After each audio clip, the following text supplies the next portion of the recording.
So heading 1 is the title of your document, and the title should be the only heading 1 in your document. Just a warning that Microsoft Word provides a style for title, but you should not use that. You will use heading 1 instead. Heading 2 is any main heading after your title. Heading 3 is any subheading under a heading 2. Heading 4 is any subheading under a heading 3, and so on. Now I'll show you how to tag headings in Microsoft Word. To tag headings in Microsoft Word, you're first just going to select the text that you want to tag as a heading, and then you'll select the appropriate heading number under the Styles panel. And the Styles panel is under the main Home tab, as shown in the screenshot here.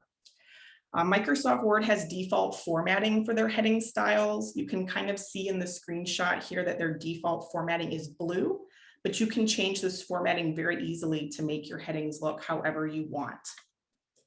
If you want to update the formatting of your headings in Microsoft Word, you just format the text the way you want it, select the text, right-click on the appropriate heading number in the Styles panel, and then select Update Heading to Match Selection from the drop-down menu.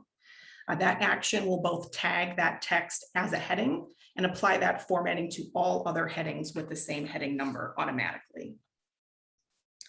Now let's look at some examples of correctly numbered headings.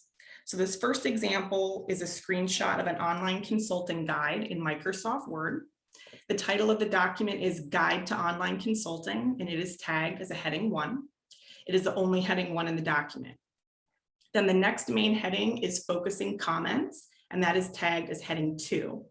Then under Focusing Comments, there is a subheading for global level issues, and that is a heading 3.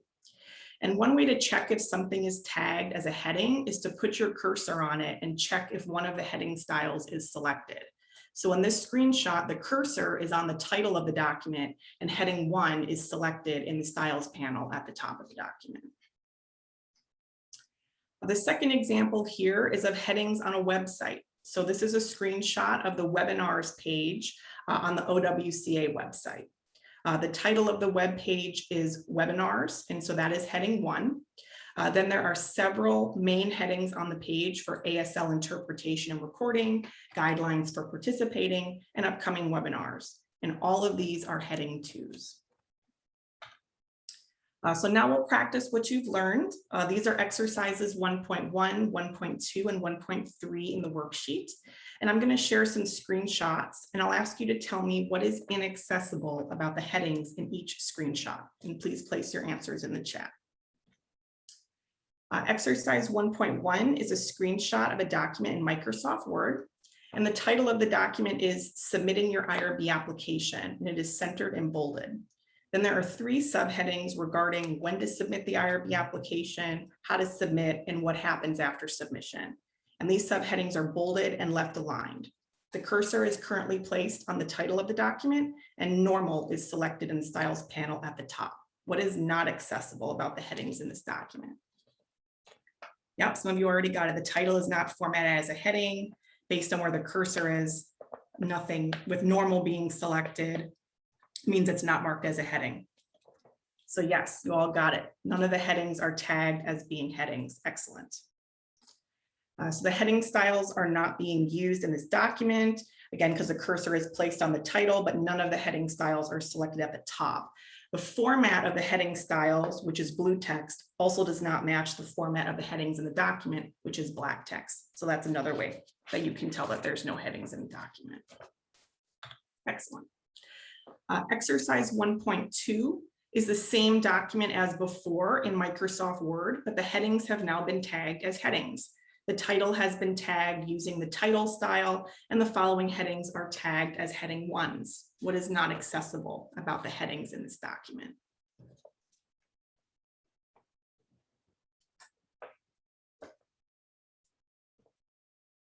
Yes, excellent. You guys got it. Yes, so the title of the document should be tagged as heading 1, not title. And the title should also be the only heading 1 in the document. So the following headings should be tagged as heading 2s instead.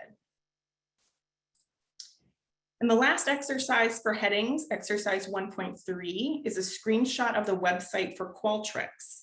Qualtrics is a survey building platform. Many of you might know the name because your institutions have a license to it. This is their webpage that conveys their commitment to inclusivity. The title of the page is a direct quotation. Qualtrics will be a force for good, and the title is tagged as a heading 1. Right underneath the heading 1 is the attribution for that quotation, Ryan Smith, co-founder, which is tagged as a heading 3. What is not accessible about the headings on this webpage?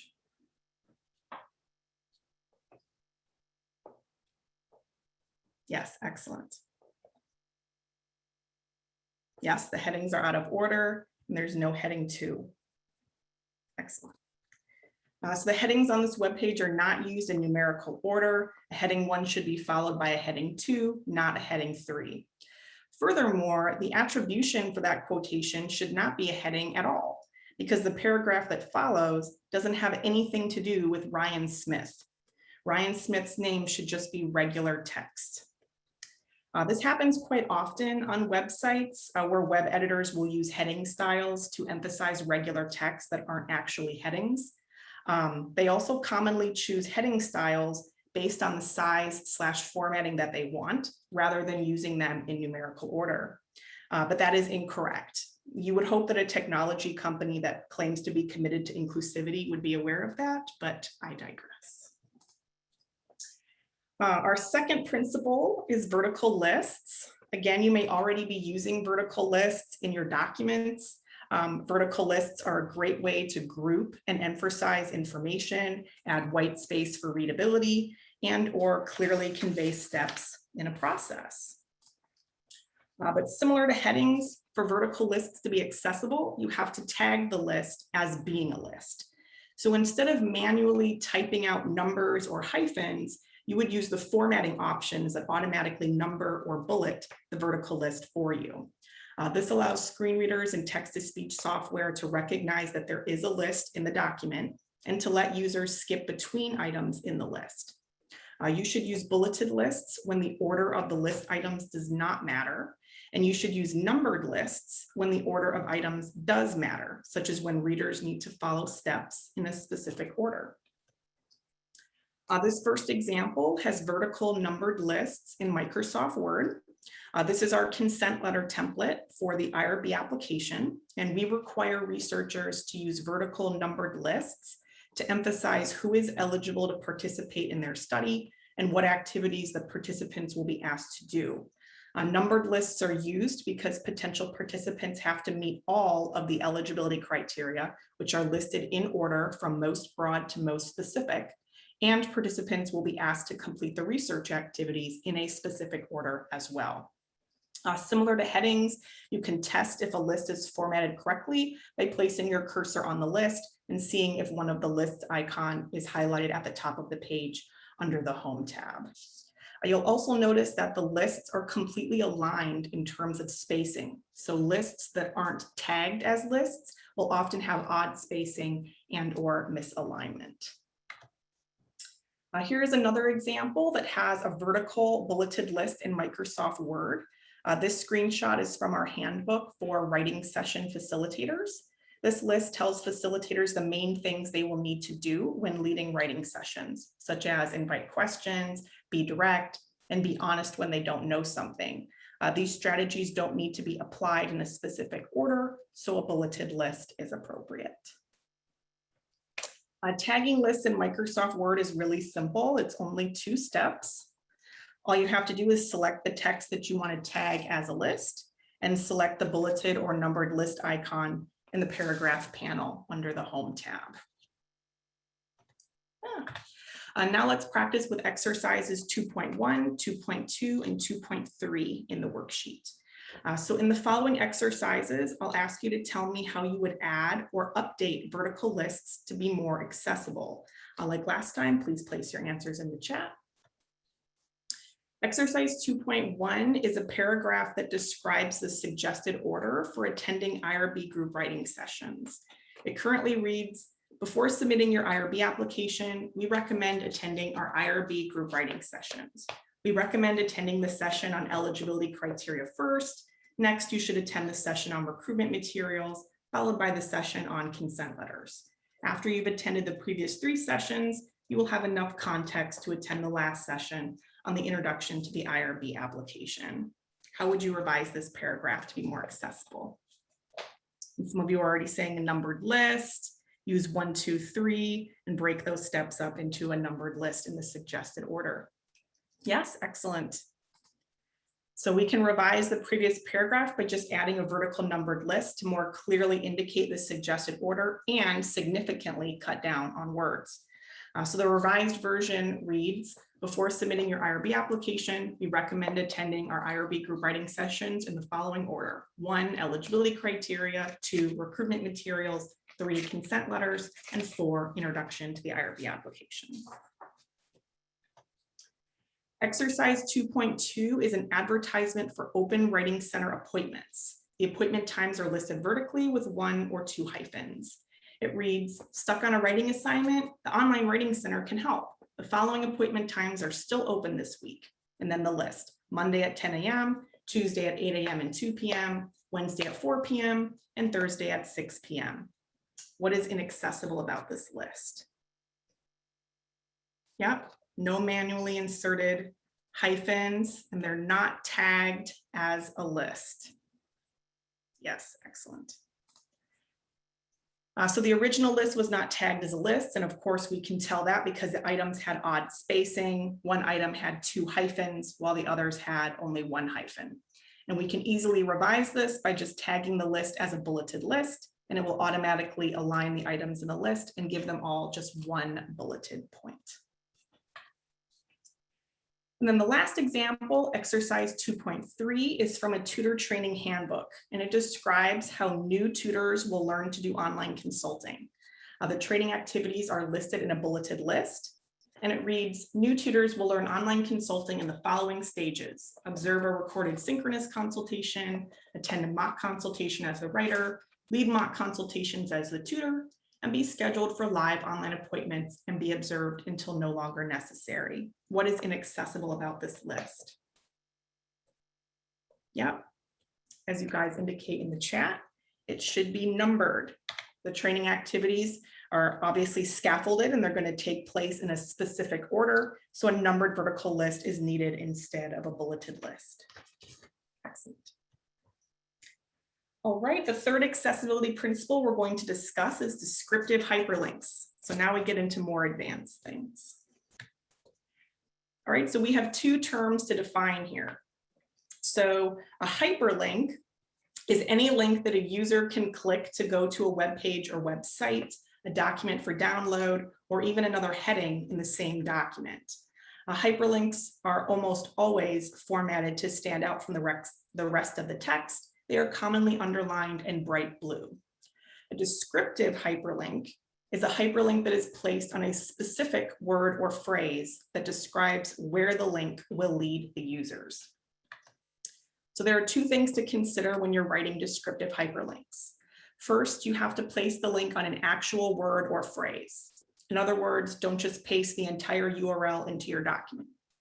URLs are not actual words, and some of them are quite long and complicated. So if you paste a URL into a document, a screen reader will just read the entire thing letter by letter, which is both annoying and unhelpful to the user as to where that link goes and whether or not they should click it. Second, you should place the hyperlink on a specific word or phrase that both clarifies where the link will take the user and makes sense completely out of context. So screen readers can read off all of the hyperlinks in a document without their surrounding text.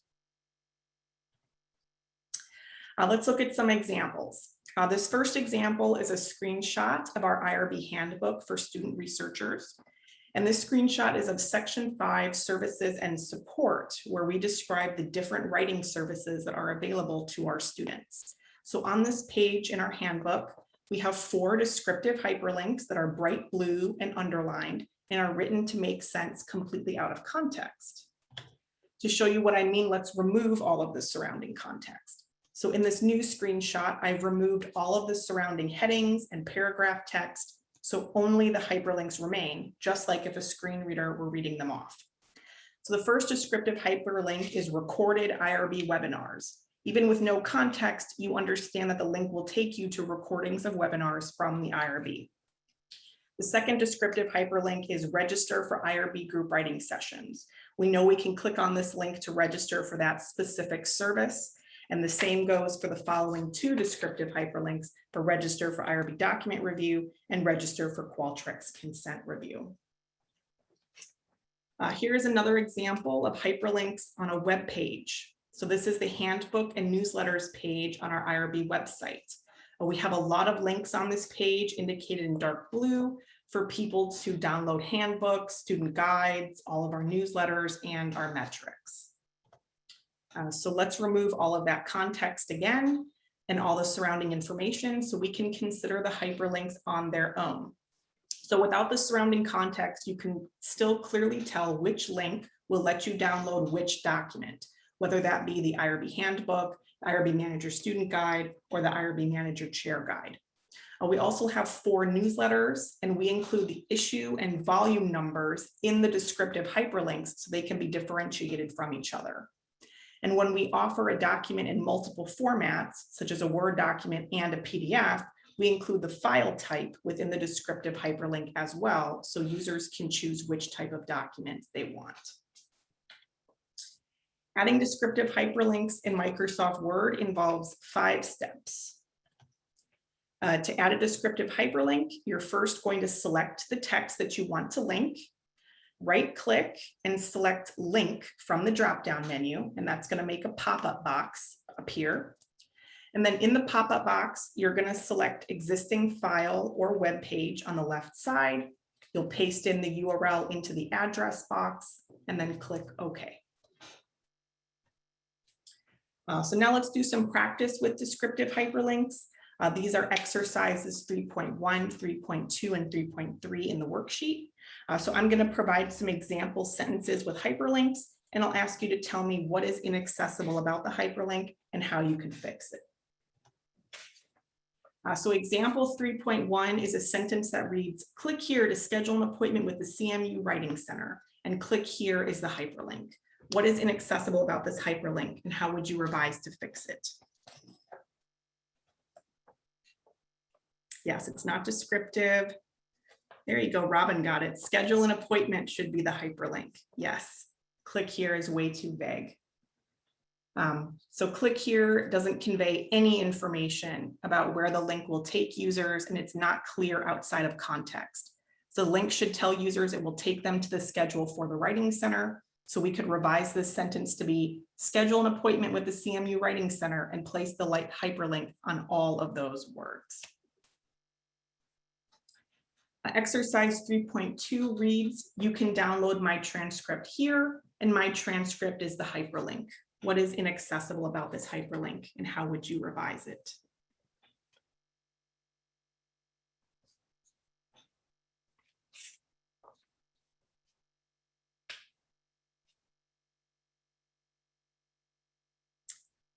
Somebody asked in the previous example, would it be incorrect to just hyperlink schedule an appointment?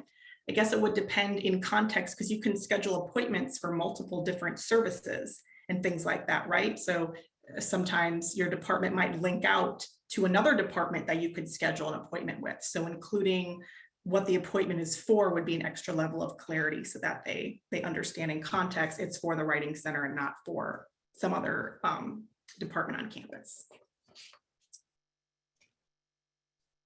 Okay, so some of you said to add download or to add download and then the name of the file. Transcript to what? There you go. There you go, Lori. So my transcript does not tell users what the transcript is about or for. And if we really wanted to be specific, we would also tell users what format the file is in, whether it's a Word document, PDF, PowerPoint, etc.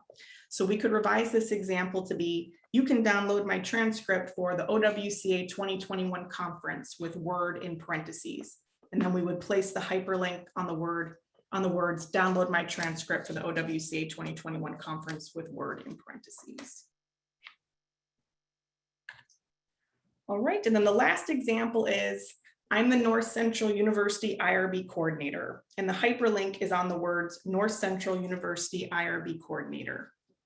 What is inaccessible about this hyperlink, and how would you fix it?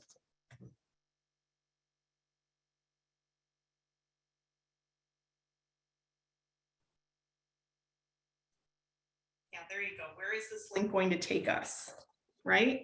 What are we linking to?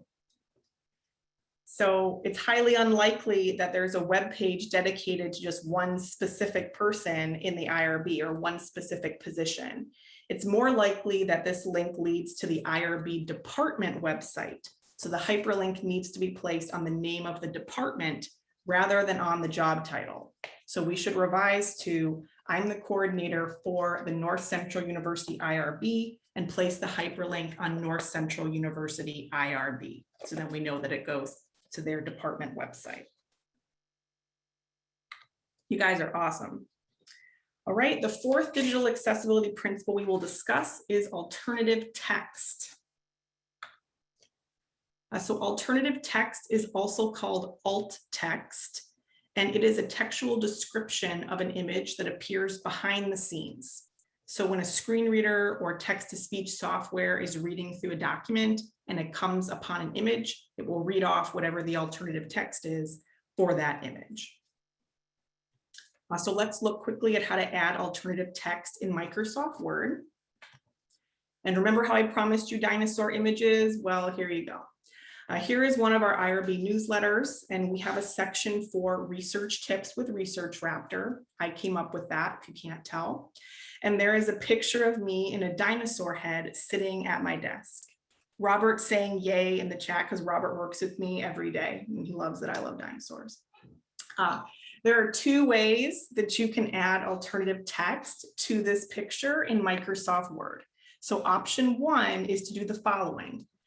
You're going to right click on the image, select edit alt text from the drop-down menu, and then an alt text box is going to appear on the right side of the screen, and you'll type the alt text into that box. In this example, the alt text I added states Janelle wearing a brown dinosaur head at her desk. I agree, Allison, Research Raptor is brilliant. Option two for adding alternative text is to do the following. You're going to select the image, go to the picture format tab at the top. There'll be a button for alt text that you can click, and then it'll make that same alt text box appear on the right side. This alt text box also provides you the option to indicate images that are decorative. So usually decorative images are shapes or lines that might add color to a document, but they don't convey any information or context. So in this example, there is a maroon triangle design in the upper right corner of the newsletter. It's there to make the newsletter look better visually, but it doesn't convey anything. So in the alt text box on the right side, we can check the box for mark as decorative. This indicates to screen readers that the image does not convey anything and that the user is not missing out on any information. Right, so the trickiest part with alternative text is knowing how to write them in a way that is both concise and meaningful. And this all depends on context. So here are some tips for writing alternative text. Don't begin with phrases like image of, photo of, or screenshot of. The screen reader will already indicate the image when reading off alternative text, so it's redundant to include those phrases in the alternative text box. You're going to describe the parts of the image that are relevant in context. So think about why you chose the image and what is relevant to you when you look at it. You're going to type out any relevant words that appear on the image. If the image acts as a link, you're going to describe where the link will take users. And you're going to use phrases when possible and no more than 2 full sentences. So if more than 2 full sentences are needed to describe the image, then you should put the phrase description in text in the alt text box and write an image description within the main text instead. And we're going to discuss image descriptions in the next section. So here are some examples of alternative text. This first example is a drawn image of a woman in a red shirt who is staring at a laptop screen. She has question marks around her head. She's holding her hand to her head and is holding her glasses in her hands. This image is being used in a handout about avoiding confusing language, and it does not act as a link. So in this context, the only detail that is relevant is that this person shows signs of being confused. So the alt text is just a short phrase, confused woman. Then in this second example, we have a light blue circle, and inside the circle is a downward facing arrow. So this kind of arrow is commonly used to indicate that something can be downloaded. The image is appearing on a PowerPoint slide about how attendees can download the materials for that presentation. So the only detail about the image that is relevant is that it is a download arrow. The image also acts as a link to the presenter's online portfolio. So the alt text would be download arrow, links to Janelle's online portfolio. This third example is the website banner for the OWCA. It appears at the top of every page on the OWCA website. It is not a link, but the image includes words that are relevant in context. So we will start the alt text by telling the user what the main image or background is, and then we will write out all of the text that appears on top of the image. I was trained to include the actual word text to indicate that the following words appear on the image itself. So the alt text would be laptop and agenda notebook, text, colon, Online Writing Centers Association, OWCA, a professional association supporting online writing centers as an area of study. And our last example is a yellow Post-it note that looks stuck to a wall with a pin. It has the words "Save the date" in all red caps. This image appears in an online list of upcoming Writing Center events. The image is also a link to the event registration page. So the alt text will need to establish what the main image is, what text it has, and what it links to.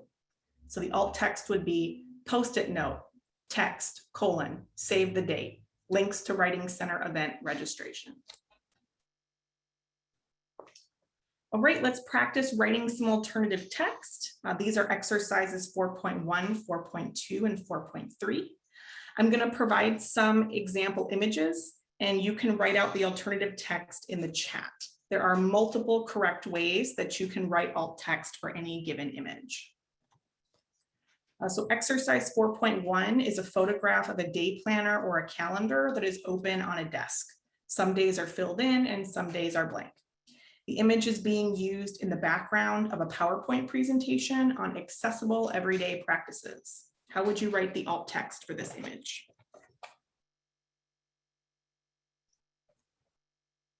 Open calendar on a desk, day planner opened on a desk, open planner. Yeah, mine is closest to Jenny's, so I don't even mention the text in my alt text because that's not the part that it's important, right? Open day planner. For talking about everyday practices, it's what we schedule in our everyday. So just an open day planner. Excellent. All right, exercise 4.2 is a photograph of train tracks in the woods. The photo is a low angle close-up of the tracks, and the word "start" appears in white in all caps on the first wooden plank of the tracks. The word "start" looks 3D and appears to be actual letters that were placed on the tracks in the photograph. This image is being used on the IRB website and is acting as a link to a page called "Getting Started with the IRB." How would you write the alt text for this image?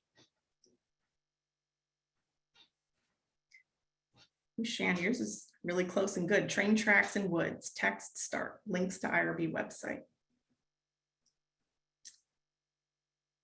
Josh, I believe I use quotations in alt text, so I think that you can use quotations in alt text. I think they do prefer punctuation, just like when you're writing sentences, punctuation just adds extra clarity and it helps the screen reader to know when to pause and things like that. So punctuation is good. All right. Alex, mine is kind of close to yours. So again, there's multiple ways that we could have written this. Because the word start looks like it's actually placed on the tracks, I chose to just write out the word start on train tracks rather than beginning with the word text, but that's just me. I think either one would have been fine. So the word start on train tracks links to page about getting started with IRB. All right, and this is the last exercise for alternative text, exercise 4.3. Josh and Robert in the audience will love this one. This is a screenshot of 5 people in Zoom, and they are dressed in pirate gear with the exception of me and my dinosaur head. You can tell I have a consistent theme. This screenshot is meant to be humorous, and it's from a pirate-themed webinar. The image is appearing in a newsletter under a section titled, "In Case You Missed It." Readers of the newsletter will know the individuals in the image. How would you write the alt text for this image?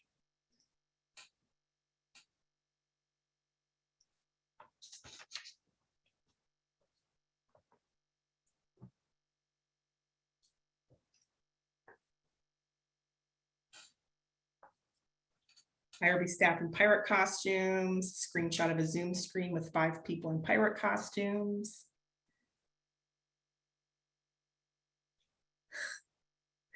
Collection of presenters dressed as pirates along with a dinosaur. So I'm going to disagree with all of you. So this image is too detailed to be described in only 1 to 2 sentences in the alt text. If you were to describe it with only 1 to 2 sentences, you would be cutting out a lot of the humorous details. And then someone who cannot see the image is not getting to enjoy the same humor as someone who can see the image. So in addition, even people who can see the image would benefit from an explanation of what they are looking at. There is a lot going on in this image, and context is needed for all readers. So our alt text would just be description in text. Good job, Paula. Awesome. This indicates to the user with a screen reader that the description of the image appears within the main text. And then we would write out an image description within the main text, which leads us to our last digital accessibility principle. Yes, Paula, everyone does need to know about Research Raptor's appearance. I agree. So our 5th and last digital accessibility principle is image descriptions. So an image description is a description of an image that appears within the main text instead of behind the scenes. You have options for where to place image descriptions within the main text, including within a paragraph near the image, on its own directly above the image, or on its own directly below the image. So which place you choose will depend on the context, the layout of the document, or even your citation style. Okay, yeah, now you see where I'm going, Shan. Yeah, I'll show you what the image description looks like for that previous example. So hopefully that will explain in just a minute. So you should use image descriptions if any of the following are true. The image has too many relevant words or details to be described in only 1 to 2 sentences in the alt text. Clarity and context are needed for all readers. You are sharing a flow chart, graph, table, or other complicated visual. So tables and graphs, even when created in Microsoft Word, sometimes don't work well with screen readers. So providing an image description makes sure that the same information is conveyed to everyone. And of course, you'll use image descriptions when the technology platform doesn't allow for alternative text. And for example, some email and social media platforms don't have options for adding alternative text. Okay, so how do you write an image description? So you're going to include details that are relevant in that context, just like when you're writing alternative text. So think about why you are sharing the image or visual and what it is that you want people to notice. And remember to write description in text in the alternative text box if the platform you're using allows you to. And again, that informs anyone using a screen reader that they can find the description when reading through the main text. So our first example is that Zoom screenshot from our earlier discussion on alternative text. And as a reminder, this is a humorous screenshot from a webinar where the presenters dressed up as pirates and me as a dinosaur. And it's appearing in a newsletter in a section called In Case You Missed It, and readers will know the people in the image. There are a lot of humorous details in this image, so we would provide the following image description. Screenshot of 5 presenters in Zoom. Top left, Charlene Sutton with the Zoom name Qualmaster Charlie with a pirate ship background, pirate jacket, and pirate hat / eye patch. Top center, Heather Miller with a pink bandana, pirate hat, and eye patch. Top right, Janelle Dembsey in a brown T-Rex head with a Zoom background of the Jurassic Park gate. Bottom left, Nicole Kitchens with a pirate hat, and bottom right, Josh Leonard in a pink bandana. And Josh is joining us today, so go you, Josh, with your pink bandana. Mason told me to tell you that you were phoning it in that picture. The next example is my family Halloween picture from 2020 that is also being shared in a newsletter, and the audience knows only me. So an image description is needed because there are other people that the audience doesn't know in the picture. Our faces are also all covered, so you can't even tell that I'm in the picture or which one I am. So we would provide the following image description for all readers. Janelle's family on Halloween in 2020. From left to right, Janelle's partner Mason in a brown T-Rex head, Janelle's dog Jack Jack in a T-Rex hat and bodysuit, and Janelle in an inflatable brown T-Rex costume.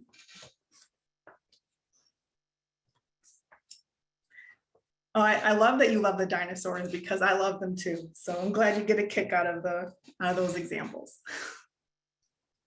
All right, our third example is the digital flyer that we created to advertise this webinar on Facebook. An image description is needed here because social media does not make it easy to provide alternative text. There is also too much information in this flyer to be put into alternative text anyway. So in the body of our social media post, we would type out all of the same details about the event that appear within the flyer. The flyer also includes a picture. So at the end of the post, we include a brief description for that picture. So our social media post reads, the OWCA is hosting a webinar titled Introduction to Digital Accessibility Principles, led by J.M. Dembsey, OWCA President. The webinar will be on Tuesday, August 10th from 3 to 4:30 p.m. EST. Image description, man working at computer. And our fourth and last example is a flowchart that describes the process for dissertation chairs to review their students' IRB applications. And Robert is the one who created this, and he's in the audience, so yay, Robert. This flowchart provides a helpful visual to explain a complicated process. But that process cannot be described in 1 to 2 sentences in the alt text, so an image description is needed. The image description would read, image description, flowchart for the dissertation chair review process for IRB applications. After the student submits their IRB application, the chair will review. The chair will then check to answer 2 questions, right student, right study. If the answer to either is no, the chair does not review and sends the application back to the student. If the answer to the both is yes, the chair submits the application to the IRB.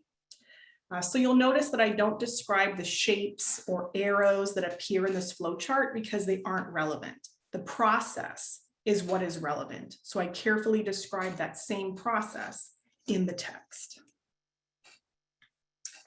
So let's practice writing some image descriptions. So these are exercises 5.1, 5.2, and 5.3. For each exercise, I'll put an image on the screen and ask you to write an image description in the chat. And similar to alt text, there are multiple correct ways to write image descriptions. Exercise 5.1 is a screenshot of Dory from Finding Nemo. She looks really happy and is staring at a small jellyfish. The image is being used as a meme, and the words just keep writing, appear on the image. The meme is being shared in a writing group on Facebook. How would you describe this image?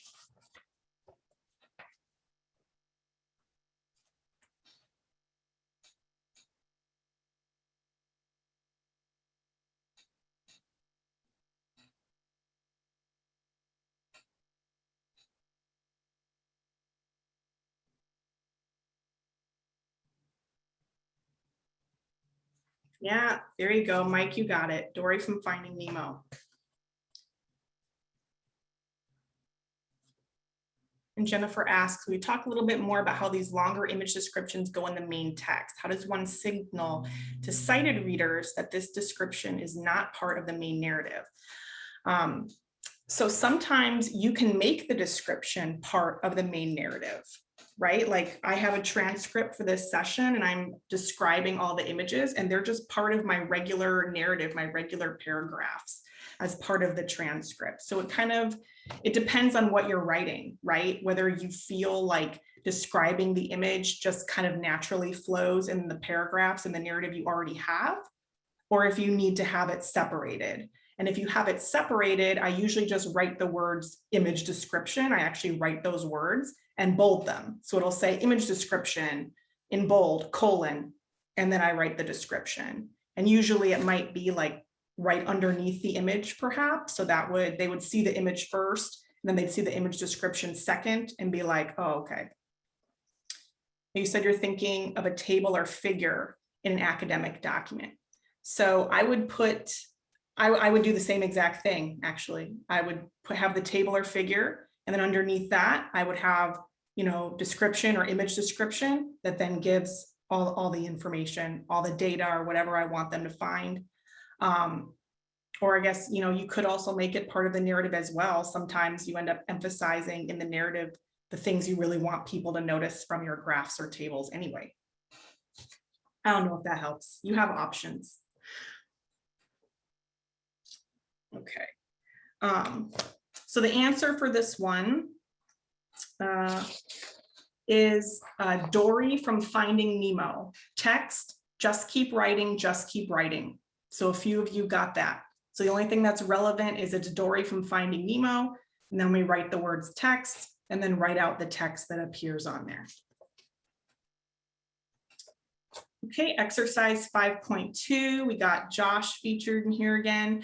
Exercise 5.2 is a screenshot of 4 people in a Zoom room for IRB office hours.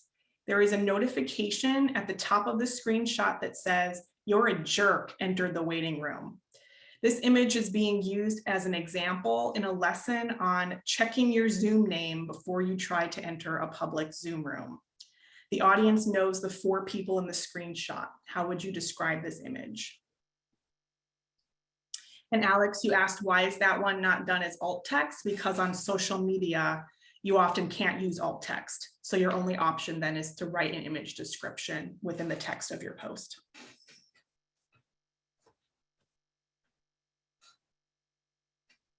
No problem.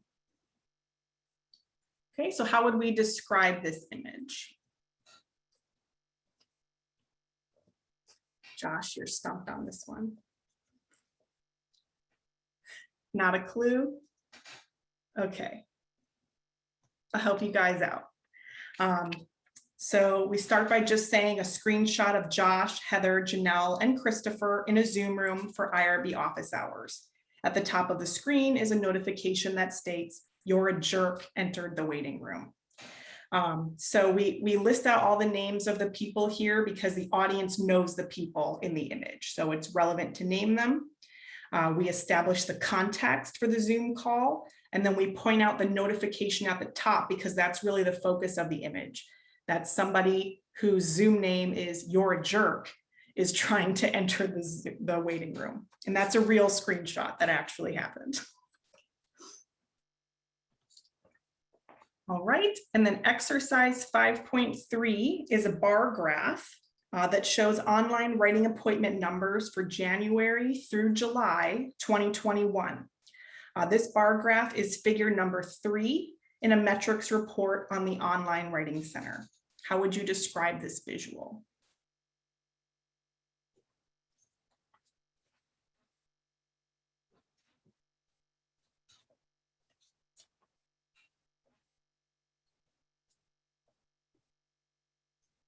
Bar graph depicting metrics for online writing appointments. Okay.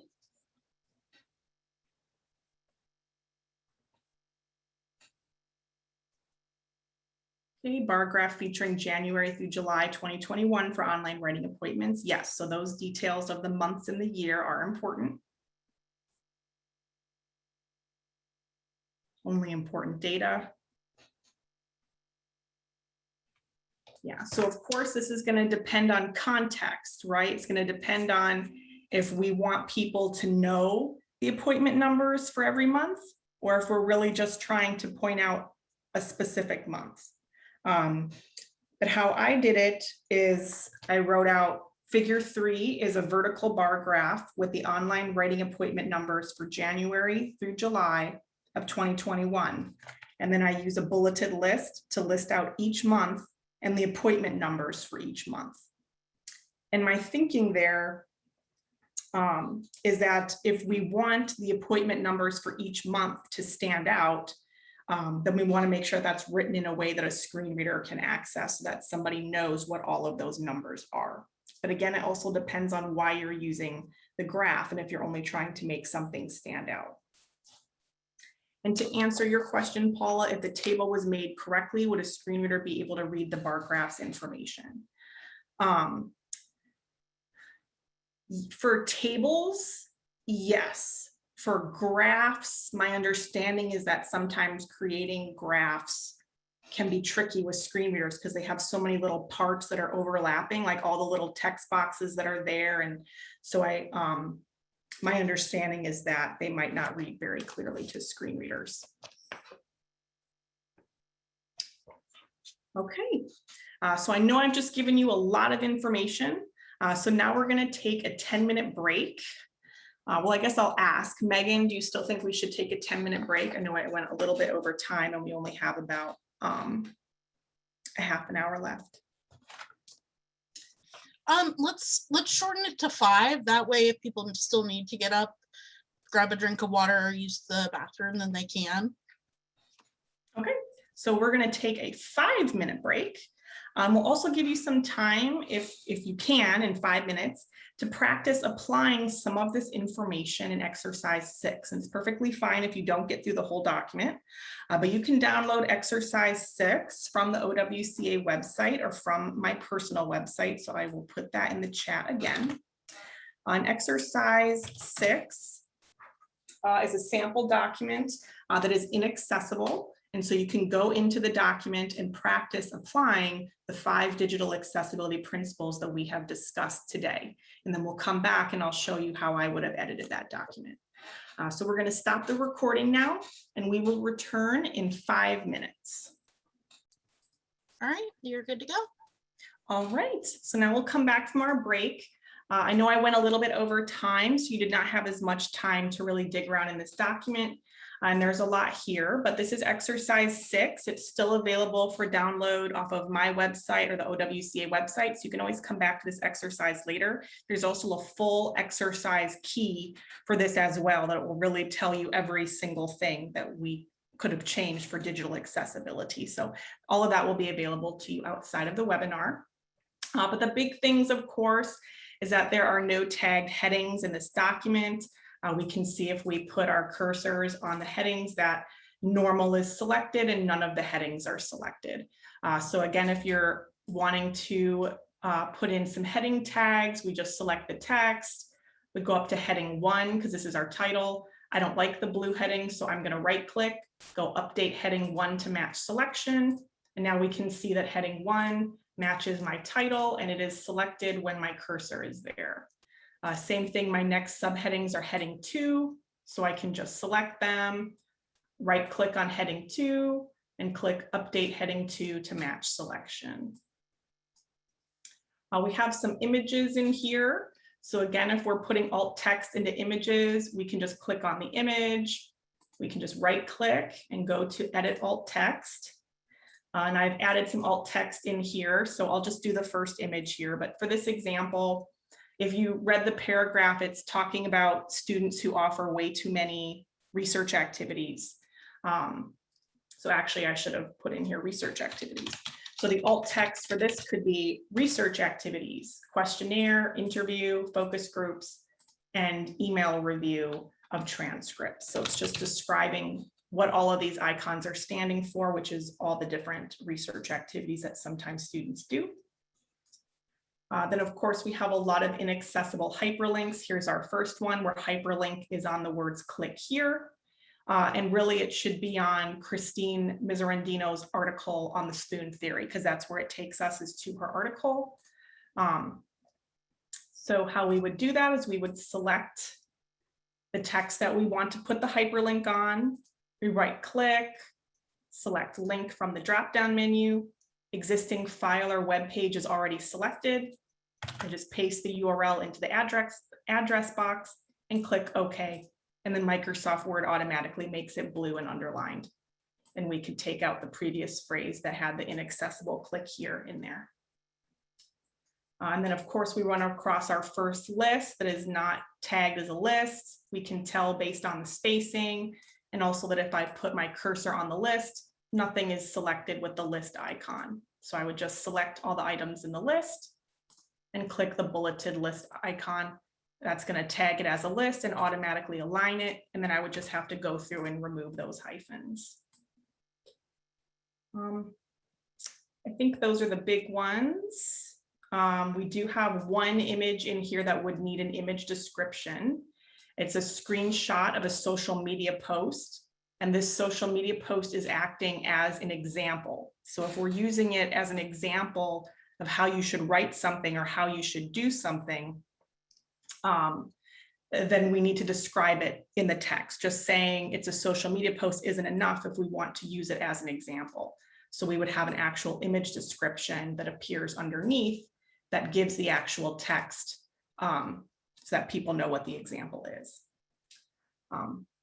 So again, I know there is more to this document, and I'm sorry we didn't get time for that today, but again, we have an answer key on the website that can also help. And now I'm going to open it up for Q&A. I know a lot of you have been posting questions in the chat. So I'm going to pull over. So we have all the questions put here in a Google Doc so you can actually see them on the screen while I'm answering them. And I'm going to try to wrap up Q&A in about 10 minutes just so that we have enough time to wrap up the session and for the interpreters to be able to go. So Elise says, if your main student-facing document is an infographic, how would you describe which content should include alt text and image descriptions? So it's going to depend everything that is in your infographic. Sometimes infographics, the whole point of them is that they contain a lot of information, right? So you're probably going to have to use an image description for that to write out all of the information that you want people to take away from your infographic. And so your alt text would be description in text, and then you would have the image description that writes out all the information in your infographic. If your infographic is very detailed and there's a lot to it. I mean, it depends on the infographic, of course. Josh, that was for the example. Should you include the numbers for each month for that example of the graph? And the answer for that was yes. Josh asked, should there always be 2 downloadable file options for hyperlinked documents, both a Word document and a PDF? It depends on what you are sharing. So usually I stay away from PDFs whenever possible. So PDFs are historically very difficult for screen readers. They can be very inaccessible. So it's not as simple as I format a Word doc to be accessible and I save it as a PDF, and that means the PDF is accessible. There's stuff that happens in between when it's smushing it to make it into a PDF. And I don't even know how to make PDFs accessible. So I try to avoid them at all costs. The only time that I would provide a PDF option is if there's like a lot of images. So our newsletters, you know, we have a lot of images and kind of some design in the newsletters. And so for some people, it might just be easier for them to view that in a PDF. So that's why we provide that option. But we also provide the Word document option for people who can't use PDFs. And then Josh's other question was deciphering between decorative images and images that need description. How does one decipher between the two? And at what point does an image become decorative and not descriptive? That's a great question. And my boyfriend Mason had the same question when I was practicing this presentation with him yesterday, is how do you tell which images are decorative? And to me, decorative means the only time that I label anything as being decorative is when it's just a shape. It has no words, it depicts nothing. It's just, you know, a nice, like my slides had a whole bunch of like pink circles or like little teal circles. And it's just to make it look nicer for people who can see it so that it's not just a bland white slide, but it conveys nothing. So I mark all of that as decorative. But if it is ever an image, even if it's just like a silly icon or a silly little graphic that you've picked, it's still something. So I would still have alt text for that. Okay. Robin asks, should descriptive hyperlinks be colored in a way to stand out on the page? Is coloring them the same as the rest of the text in accessibility? No.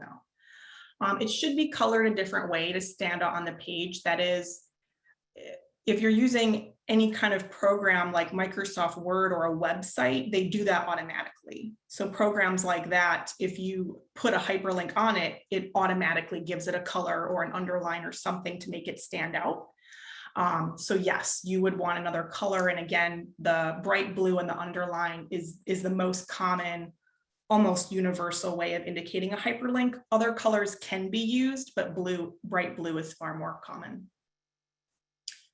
Robin's other question was, how can webmasters, just like a normal employee, format headings within web pages to be both aesthetically pleasing for sighted users, as well as using the headings for their intended screen reader purpose? As I'd guess, this is a larger issue than a one-off situation. What do you think is the best way to address this aesthetics versus accessibility issues on a larger scale? Always go with accessibility over aesthetics. I've run into this problem too. Like, I edit our OWCA website, and I don't like, whenever you use a website, they've pretty much already decided, here's what the headings look like. Here's how big a heading 2 is. Here's how big a heading 3 is. So like on our OWCA website, I hate the size of the heading 2s. They're bigger than the heading 1s, and I don't think that makes any sense.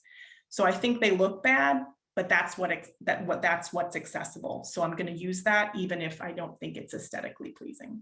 So accessibility over aesthetics always. Alex asks, does downloading a Word document as a PDF preserve the metadata of all the alt text and heading numbers, or should we just provide a Word document? So I think that going from Word to PDF preserves some of the metadata, but I think that PDFs, to make them accessible, you have to do a lot more tagging. And again, I don't really know how to make PDFs accessible. My training was just to avoid them at all costs if you don't need to have them. So if you have something in Word, I would always just provide the Word document version. Glennis asks, is it best practice then to label all images, whether decorative or not? So any actual image, yes. But again, if it's just like a shape or a line, I would say that could be decorative. Irina, does the style of an image matter? A sticky figure versus a vector image, etc., in an alt text. So usually I don't indicate sticky figures or vector images. From what I've seen, you don't really need to indicate that level of detail. It's just what the image conveys. I don't think that you have to distinguish between that, not to my knowledge. Josh asks, what about GIFs on a website? What would be the best way to describe that for a screen reader? You would describe whatever's happening, right? Whatever the action is, or whatever piece of pop culture the GIF is pulling from, whatever's funny about it, or the text that's appearing in the GIF. So you would write that out. And of course, if I had an example, I would show you, but it would be, you know, whatever reason you're sharing it, right? Like what part of it is conveying your emotion or conveying something funny, and that's why you're sharing it. So you would just convey that same type of thing in the image description. Are there any other questions?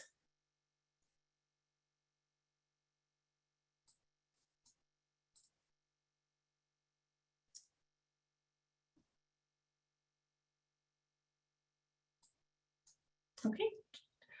I think Janice asked, for an asynchronous presentation that features a narrated PowerPoint, should the presenters describe themselves as I did at the onset? Does the narrator have to be visible while giving the presentation? It is an accessibility best practice that I've seen a lot of people do, particularly disabled presenters, is to always describe what they look like, even if you can't see them. So it just gives you an idea of who is presenting, what are other people, might seeing or noticing about this person who is presenting. For an asynchronous presentation, I would say you could still give a general description. Like I would probably still describe myself in the same way for an asynchronous presentation. And I would say that you do not have to be visible while giving the presentation. Whenever I do asynchronous recordings, I never have my video on because I find it distracting for myself and it blocks some of the content. So I would say you shouldn't feel like you have to have your video on in an asynchronous presentation if you don't want to. Okay, and I think at this point, I'm going to turn it back over to Megan to start wrapping up for today. Thank you all so much for your great participation, and thank you all so much for your great questions. Well, we all hope that you enjoyed the webinar today and that you will join and contribute to the OWCA if you haven't already. You can become a member at onlinewritingcenters.org. Membership includes access to our annual conference, which this year will be October 4th through the 9th. Also, this event was free today, so if you found that helpful, we hope that you'll join OWCA or donate so that we can continue hiring interpreters and making our events accessible. Shortly, we'll be advertising for an Writing Center article club that will meet every other month. So please keep an eye out on the listservs or social media groups that you're part of to see forthcoming information about that.